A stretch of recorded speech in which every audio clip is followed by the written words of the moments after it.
আসসালামু আলাইকুম রহমতুল্লাহি ওবরাকাতুহু। সম্মানিত প্রিয় দর্শক ভাইরা, দেখতে পাচ্ছেন এটা হচ্ছে ঈদগড়ের একটা লেক। এটাকে মানে এখানে অনেক মানুষরা এসে ঘুরে বেড়ায়। এটা একটা পর্যটক আর কি। এই রামু থানার 1 নম্বর ইউনিয়ন। এখানে আগে অনেক পানি ছিল, এখন পানি কমে গেছে। আপনারা চাইলেও আসতে পারেন।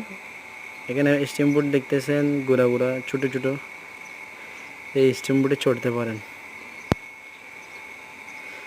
তো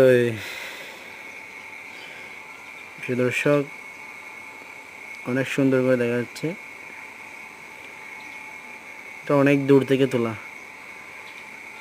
এখানে অনেক পাহাড় আছে, আর আবহাওয়া অনেক সুন্দর। তা আপনারা এখানে আসতে চাইলে আসতে পারেন। Thank you.